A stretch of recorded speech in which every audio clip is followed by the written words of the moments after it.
Hello and welcome here to the La Liga podcast on Talk FCB, the podcast that happens every single Monday, and we're going to be discussing all of the action from the weekend in La Liga, which was a very eventful weekend. There were some very exciting games, there were some big surprises too, and at the end of the weekend only two teams remain with a 100% win record: Barcelona and not Real Madrid, but Real Sociedad, with both Madrid clubs slipping up on Saturday afternoon. But we are going to start on Friday night. Leganes against Getafe is where the La Liga weekend began, and it was quite an interesting result in that one because Leganes came into the game with two successive wins under their belt. They won on the opening day against Alaves, and then against Espanyol away they grabbed a really surprise win. So that was a good result for them and a very, very good start of the season. Newly promoted Getafe had started in a bit of a reasonable fashion. They did lose to Sevilla in their last match, which was expected in some ways, and they did grab a very impressive draw in their opening match of the season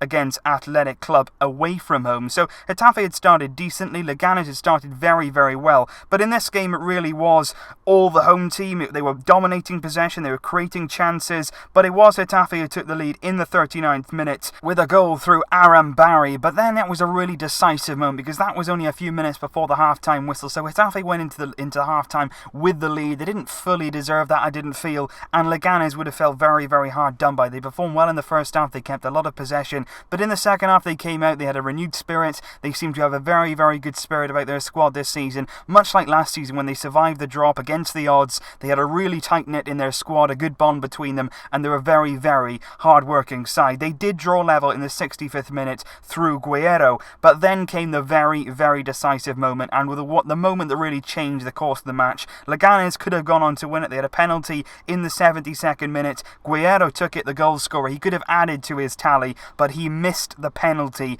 and that really was a game-changing moment because just minutes later, the Guerrero who plays for Getafe gave them the lead, which ultimately gave them the 3 points at the end of the day. So a very, very good away win for Getafe. Leganes would be disappointed to come away from that game with absolutely nothing, but they can take heart from another good performance, another strong team display, and I think they could definitely survive once again this season. Getafe have got 3 points on the board, though that's important for them. Coming back into La Liga, they needed to have a decent start. They picked up now 4 points from the opening 3 games. They won't be too disappointed with that, and they now lie in mid-table. Leganes, though, still do lie within the top 5. They're 5th in La Liga, even with that loss, and it just makes you think, though, if they'd have won that game or drawn it, they really could have been pushing on the door of the big boys early on in the season.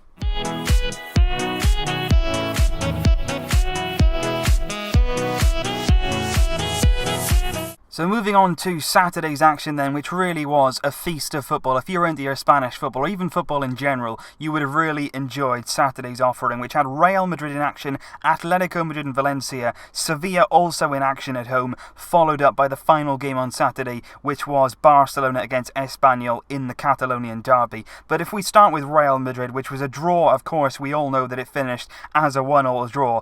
But as a game, this was outstanding, and I was really, really impressed with Levante. Of course, all the attention will be on Real Madrid, how they drop points at home against a team that really shouldn't have been troubling them at all. Look at the difference in budgets. It's really incredible, newly promoted Levante coming to the Bernabeu and just really absorbing the atmosphere, absorbing the pressure. I thought they were outstanding in possession because a lot of the teams, you see it when they come to the Bernabeu, even if they take a shock lead, then what they do is they retreat, they sit back, they really do try and absorb all the pressure. And against Real Madrid, over the course of 90 minutes, it's very, very difficult to do that. They've got the attacking players, they've got the players in midfield who can pull the strings to really, really hurt you. But Levante really responded well. They took the lead very, very early on, 12 minutes gone, Evie getting on the end of a very poor defensive structure. Dani Carvajal didn't know where the ball was, and it was poked into the net. Kiko Casilla started instead of Keylor Navas. Zidane very much rotated his squad, didn't really play the full-strength team that he had at his disposal. He was looking ahead at Real Madrid's Champions League match to come in the coming week, and that certainly could have backfired on Zinedine Zidane, and it certainly did in the way they lost the points. But I think Levante really can be very, very proud of their performance. Their coach can be very, very impressed with what he's seen from his squad. squad, because they're a team, again, that played as a unit. They played with a lot of mental strength. They really did hold Real Madrid, because it wasn't like Real Madrid just came into it in the last few minutes. Lucas Vazquez got the equalising goal inside the first half, 36 minutes gone, so there was a lot of time there for Levante to really think about what they had to do, and there was a lot of time to do a lot of defending, but they did it very, very well. On the day, though, you'd really have to say that Real Madrid were not at their best. They were absolutely nowhere near their best. They didn't create the chances that they usually do. They didn't really have that midfield control, the Kroos, Modric, and I think Zidane has to take some of the blame here. I think he has to take some of the pressure off his Real Madrid players, because he did change things around. Llorente started alongside Kroos in midfield. There was Lucas Perez, there was Asensio, there was Theo Hernandez, who seemed to start further up the field. He wasn't playing as a left-back, more of a left-sided midfielder. Karim Benzema went off pretty early with an injury. Gareth Bale came on and didn't really impress. Zidane tried to sort of freshen things up. He brought Isco on, he brought Kovacic on, but they didn't really make the impact they usually do, and I think Real Madrid will be really scratching their head, because in these opening few matches of the season, they won their opening match, but then they dropped points at home to Valencia, and I think that was a poor result for them, a really bad result, because that could have easily been, on the day, a loss. And I think here against Levante, once again, they'll be wondering what they're doing wrong. They'll be wondering if they've strengthened their squad enough in the summer, and I think that is a very, very valid point, because you think about this summer, they've lost the likes of Pepe, Morata, James Rodriguez. None of them, maybe you could say, were out-and-out first-team players, although Pepe, played a lot of games, a lot of big games for Real Madrid. But you look at the likes of Morata, the impact that he had last season coming off the bench, scoring important goals. When Zidane wanted to rotate things, he would come in, he would grab the goals. Even James Rodriguez, you think about him scoring in El Clasico at the Bernabeu last season. So they've lost those players this summer, and I don't really see they've replaced them, not in terms of out-and-out quality. They brought in Theo Hernandez, they brought in Dani Ceballos, two young players, two young talents, but as of yet, they're yet to prove anything, and I think Real Madrid are in a very, very similar position to what we were in last summer. You think about the key players that we've lost in recent years, the likes of Xavi Hernandez, Dani Alves, of course, and we didn't really replace them, did we? We brought in a lot of young talents last summer, the likes of Andre Gomez, Lucas Digne, Paco Alcácer, and it didn't really happen for them in their first season. They struggled to get to grips with things, they struggled to deal with the pressure, and I just wonder whether Real Madrid, losing all those key players that they did in the summer, have they really replaced them, and are we going to see that immediate quality come through in this season? Probably not. I think it's going to take the young players a few seasons. The likes of Llorente, they've clearly got talent, but can they really highlight it in this season when Zinedine Zidane really might need it? So it was a very bad performance from Real Madrid. It didn't help the fact that Marcelo got sent off just a few minutes before the end of the game, a clear kick out on the Levante man. That was a clear straight red card. You can't have any complaints about that at all. And what I would highlight for Real Madrid is, they've only got 5 points from their first 3 games of the season. They're in 7th position, but the worst might still be to come, because they actually face unbeaten 100% win record Real Sociedad at the Anoeta next weekend. That is going to be an absolutely massive game, because Sociedad are firing on all cylinders. We're going to come on to those in just a minute, but Real Madrid are going to go into that game without Cristiano Ronaldo. He's still suspended. Without Marcelo, he's now suspended. Benzema could be out of action for around a month, so Zidane's really going to have to look into what he's got in his squad. He's going to have to try and prepare a team that is going to go to the Anoeta and really trouble Sociedad, because that is a massive, massive game now for Real Madrid. And now on to the second successive Madrid side, who dropped points on that Saturday afternoon. Valencia against Atletico Madrid. It was one of those games, it was always going to be a very, very big battle at the Mestalla. The crowd got behind the team. It was Marcelino's team once again, who looked organised, who looks disciplined, much like Simeone's Atletico Madrid, really, and neither team lacked the real final touch that was required in this game. Atletico was still without Antoine Griezmann, of course, he's still suspended, so Vieta and Correa actually started up front for Atletico Madrid. Simeone brought on Torres, he brought on Gamero in the later stages of the game, but they still couldn't find that elusive breakthrough. But in terms of possession, it was very much 50-50. Valencia had their fair share of the ball, they used it pretty well, they were very, very disciplined, and I think Marcelino, certainly in this game and the game against Real Madrid, has shown what his side is going to bring this season to La Liga. He was brought into Valencia, there's a lot of pressure on his shoulders to sort of bring the Valencia back that we all know and love, that competitive force in La Liga, one of the big sides, absolutely no doubt about it. And I think Marcelino has done really, really well so far. You look at the first game at home against Las Palmas, there was a lot of pressure on Valencia. They won that game by a goal to nil, and that gave them the confidence really to go on in the next few games and really start showing themselves to what they want to achieve this season in La Liga. I think the draw away from Real Madrid was absolutely outstanding. 2-2 draw on the night, like I said a few minutes ago. That could have easily been a win at the Bernabeu for Valencia, and they very much deserved that point at least. And then again, hosting Atletico Madrid at home, it's never going to be an easy game. A lot of people would have expected Atletico Madrid here to come here and win, but Valencia stood firm. They defended resolutely. They certainly controlled the ball when they had to, but I think in terms of this game, it was very much a 50-50 match. A lot of chances sort of missed, a lot of chances spurned. There wasn't an awful lot of clear-cut chances created. There wasn't a lot of action in and around the middle of the pitch either, so it was very much on the day, a draw was a fair result. I think both teams would go away from this game not really kicking themselves too much. Atletico Madrid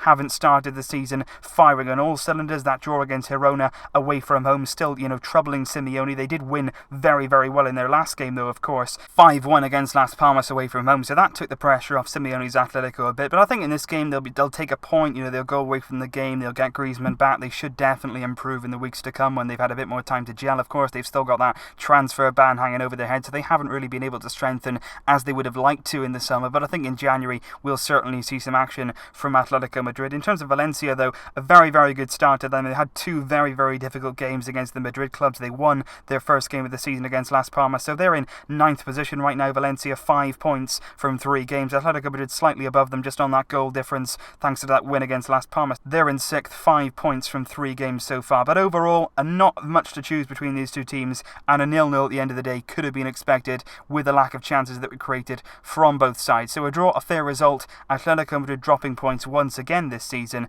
Valencia showing us that they could once again get to that top 4, top 5, top 6 in La Liga under Marcelino in the coming season. And now on to the third game on Saturday afternoon. Sevilla taking on Eibar, the Ramon Sanchez Pizjuan. Now, going into this game, Sevilla had started the season once again with a lot of new signings. They do it every single summer, don't they? They lose some key players, but they certainly bring a lot in, and they seem to gel quite quickly. They had a few Champions League qualifiers to go through at the start of this season as well. But I think firstly for Sevilla, their draw at home against Espanyol wasn't a great result for them. 1-1 on the night, and they definitely should have done better there. Espanyol haven't really shown themselves in a great light this season. That should have been a 3 points at home for Sevilla. But they did bounce back against Getafe, winning 1-0 away from home. They did what was required in that game, and it was a really big game for them at home to Eibar.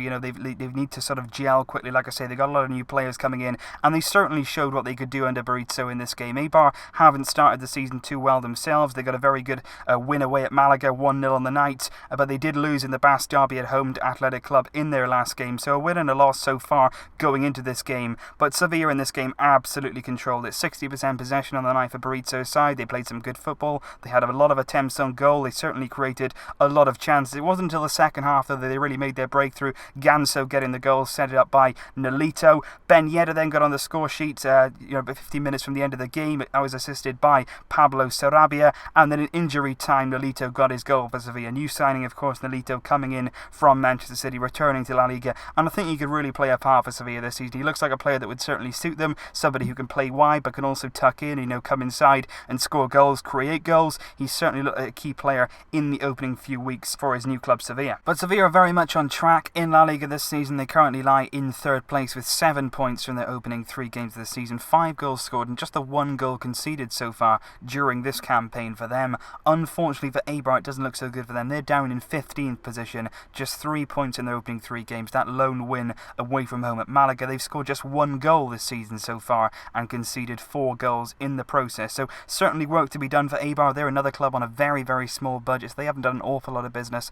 throughout the summer. They'll be hoping that they can score certainly more goals in the coming weeks. They've often been sort of judged on their defensive structure. They're very much a team that focuses on the defensive side of their game, and they're usually very, very organised. So they'll be hoping they can stop the rot and pick up some very, very vital points in the coming weeks for them. And the final game on Saturday night, as we all know, was Barcelona against Espanyol in the Catalonian derby, and it was a feast of goals in this game as Barcelona ran absolutely riot against a very poor Espanyol side on the night. They didn't defend well, they didn't set themselves up well. Quique Sanchez Flores has not started the season well, and Espanyol right now lie just outside the relegation zone, just 1 point from their opening 3 games. That was picked up against Sevilla. For Barcelona, it is absolutely a fantastic start to the season. 3 games, 3 wins, 9 points, 9 goals scored in the process, and still with no goals conceded in the current La Liga season. And for not 1 second out here did it look in doubt. They started the game well, we pressed well, we looked very much up for it. Ernesto Valverde started a very, very strong team, even ahead of the Juventus game on Tuesday. He elected to go with a strong team. He'd watched Real Madrid slip up after some rotation. He'd watched Atletico Madrid drop points earlier on in the day as well. And Valverde seemed absolutely determined not to let the same happen with Barcelona, because a lot of times last season we'd come into these games possibly after Real Madrid had dropped points and we wouldn't take advantage of the situation. This time though, we made absolutely no mistake. Lionel Messi was outstanding on on the night. He got a hat-trick on the night, and he very much deserved that. He could have got a hat-trick in the first 2 La Liga games of the season. He'd hit the post. He'd been very, very unlucky not to get the goals that he deserved. But on that night, he was absolutely outstanding. He was everywhere. He was inside the box. He was outside the box, playing once again in that sort of false nine role. He was very much central for the majority of the game. At times, he was dropping deep, playing those passes that we know that he can. But it was a good performance from Barcelona. Some very good goals as well. We saw his man Dembele for the first time. He came on as a substitute about 15 minutes from the end of the game, 15-20 minutes on the pitch that he had to sort of develop himself, alongside Nelson Semedo down that right-hand side. He looked very, very promising indeed. That looks like a combination that could be excellent in the season to come, and of course, in the coming years. Both of them very, very young players. Semedo was settled very, very well this summer. Jordi Alba was another player on the night that was outstanding. Down that left-hand side, he helped create Messi's second goal and his third goal down that left. He was getting into good positions. He was picking the right pass for Jordi Alba. That's a very, very good thing, because he's always good at getting into positions. He's always got the quality and the stamina to get into those kind of areas of the pitch, but it's always about that final ball, and Alba on Saturday certainly showed that he can make that final pass, and very, very, very decisive in the final third. Gerard Piqué got a goal 3 minutes from time from a corner. He would have enjoyed that one. He's often got a lot of stick against Espanyol, so he'll be very, very happy to have scored on the night. And his man Dembele did get an assist on the night. Just a few minutes from the end of the game, he did set up Luis Suarez to get his goal. Luis Suarez on the night, very, very unlucky, and also very careless in front of goal at times. A lot of chances that he had on the night he did miss, but he did get his goal in great fashion, set up by Dembele, and it was a very convincing scoreline and a very convincing result for Barcelona, which leaves them top of the league and in control so far in La Liga, already 4 points ahead of Real Madrid and 4 points ahead of Atletico Madrid as well. So a good start for Valverde, a convincing win again at the Camp Nou, and a big game they've got on Tuesday against Juventus before they take on Getafe away from home next weekend.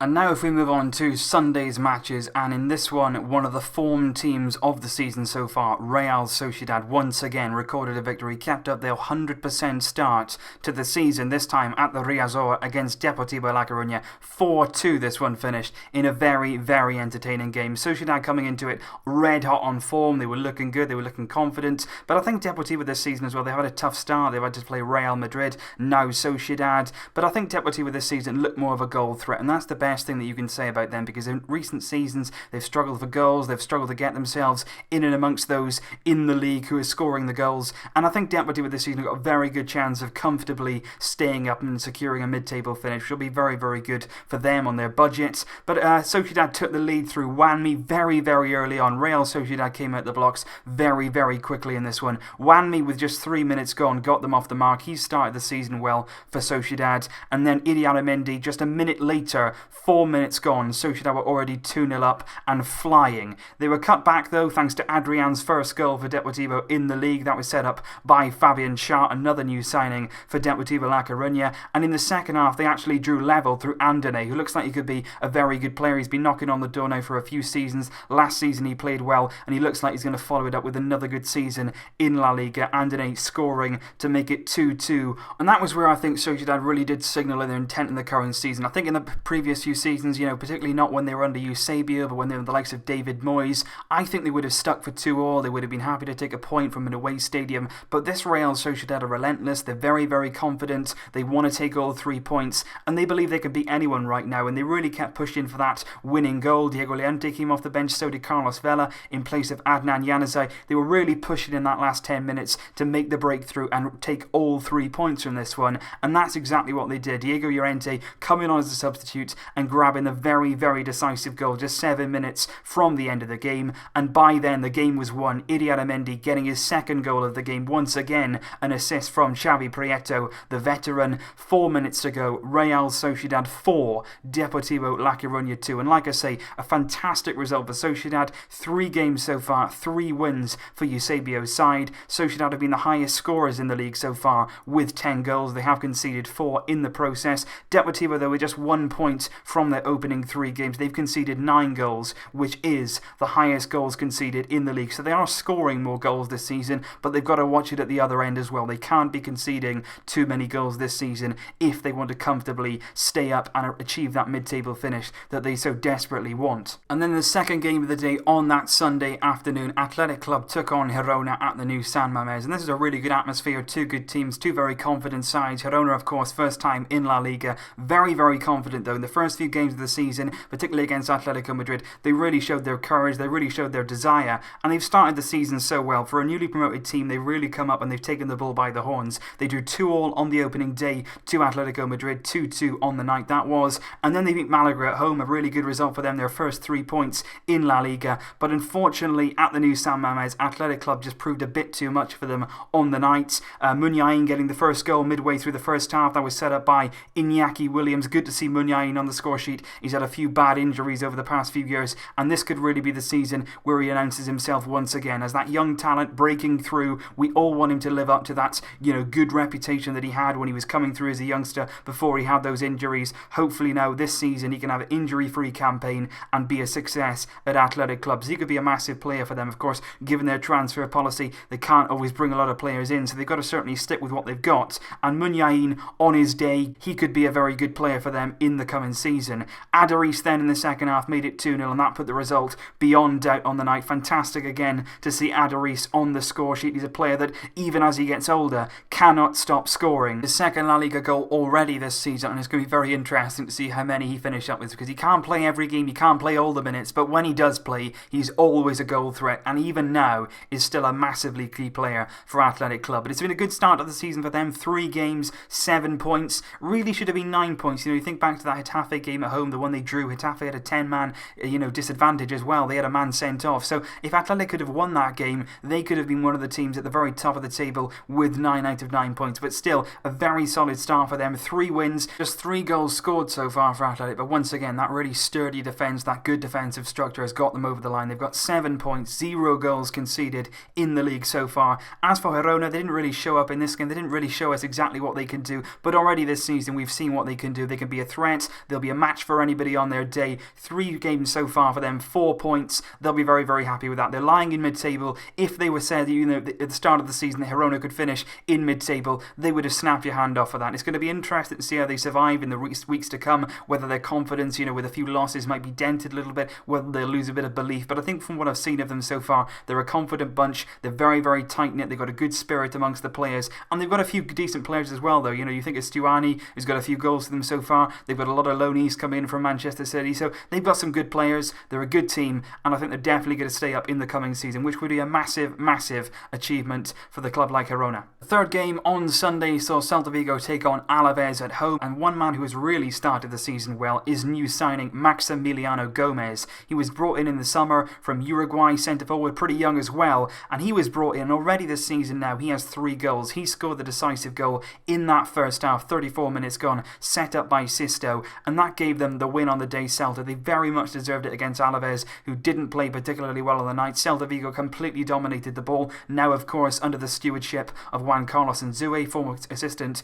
of Luis Enrique at Barcelona of course, and Nzue has got them playing some really, really good stuff, passing the ball around, possession football. They play in triangles at times, and I think Gomez has been an excellent signing for them so far, and it's going to be really interesting to see how many goals he finished the season with. He started really well. He looks confident in front of goal. All of his goals have been sort of typical poacher striker finishes. He looks comfortable in front of goal. He knows where the net is, and I think he could be a real star going for Celta Vigo this season, and already they've started the season pretty well. 3 games, this is their first win, but they've been playing well up until now. They haven't quite got the results to show for that. They lost to Betis away from home, and then on that first day, of course, they lost to Sociedad 3-2 on the day at home, but that was a very, very close game. That could have gone either way, and I think now they can really establish themselves in the league. They've got their first 3 points. They've been playing well. Now it's important they get the points to back that up. They did that against Alaves. They did what they had to do. They missed a lot of chances as well. It could have been much more convincing on the night for Celta, but a very, very important 3 points for them. They now lie in 12th position, whereas Alaves currently 0 points so far this season. No goals scored for them, 4 goals conceded. They lie 19th, only second to Las Palmas, who are currently bottom of the league, but they do play on Monday evening. So Alaves really need to start scoring some goals. themselves. They need to start picking up some points, or they could already, even this early, find themselves in a relegation battle. The final game on Sunday saw Villarreal take on Real Betis, and this game really did promise to be something quite special because I did highlight both of these teams when I was doing my preview for the La Liga season. Both of them brought in some very, very good players over the course of the summer, particularly Real Betis. They strengthened in a number of areas in the summer, and I think they did some really, really good business. They're also under the stewardship of Quique Setién. I think he's a really good coach, but in this game, I actually felt like Quique Setién decided the result of this one negatively on his team because Real Betis started really, really well. They went with a front three of sort of Sergio León, they had Joaquin, and they had Christian Teo as that sort of front three. They looked really good going forward. They had a good structure about them. The two were tracking back, Joaquin and Teo, and they looked really, really threatening. And the goal did come down that right-hand side. It was played into the box by Joaquin. Fantastic ball in. Sergio León didn't have to do an awful lot, but he was there where he needed to be. Stroked the ball in with his head. 1-0 Real Betis. And at that moment, Villarreal, it was looking really, really ominous then because they haven't started the season particularly well. They lost away from home on the opening weekend against Levante. They got absolutely hammered away from home then against Sociedad. So this was a game they really did need to pick up some points. You know, starting the season, they would really have been starting very poorly had they not won this game. But Carlos Bacca, the new signing, did get his first goal for the club, but it did come at the hand of a very, very bad goalkeeping mistake by former Real Madrid man Adan. He gave the ball away in a ridiculous area, and it was a tap-in the end for Carlos Bacca. But I think the real game really changed when Sergio León was brought off by Quique Setién. I don't know why he did that. He was playing well. He was their centre forward. He was a vocal point of their attacks. But he was brought off. Sanabria came on. He played pretty well when he came on. But I just think Sergio León, don't really take off your centre forward, particularly after he scored in that first half. He was on a bit of confidence. He was on a bit of momentum about his game. But I just don't think you should have taken him off because then the sort of sting went out of Real Betis' attack. Villarreal got hold of the ball a bit more. They were dominating things. And it just looked then like it was just a matter of time before Villarreal made that decisive breakthrough. And they did that through Sama Castillejo.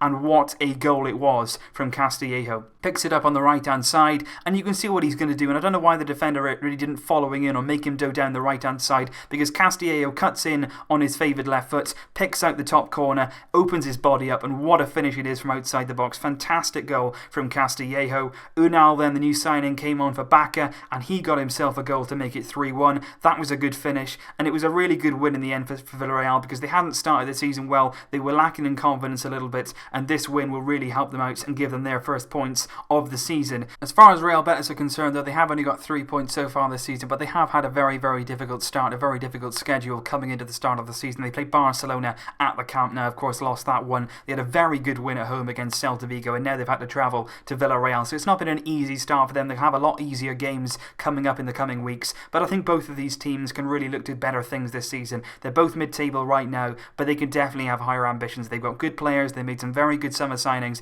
both good coaches. I think they can really make something of themselves this season if they can continue and really get the best out of their players. So that was the action from the La Liga weekend. I have to say there were some very, very surprising results during the course of the weekend, none other than Real Madrid dropping points at home to newly promoted Levante. There is one more game to play this weekend. That'll happen on Monday night, 9 o'clock local time. Malaga will take on Las Palmas, and this already this season feels like a 6-pointer. Las Palmas currently bottom of the table, no points, only 1 goal scored so far this season while conceding 6. Malaga, meanwhile, who I did mention in my preview video, I think they had a really bad summer. They didn't really sign well. They sold a lot of their key players. They've got no points so far. They haven't even scored a goal yet in their 2 matches, and they've conceded twice so far in their 2 games. So both of these teams desperately need some points tonight. I wouldn't be at all surprised to see this win end in a draw. Both teams desperate, both teams lacking in confidence, and neither team really threatening in terms of goal scorers either. So that's going to be an interesting one to keep an eye on. But the La Liga table does read as follows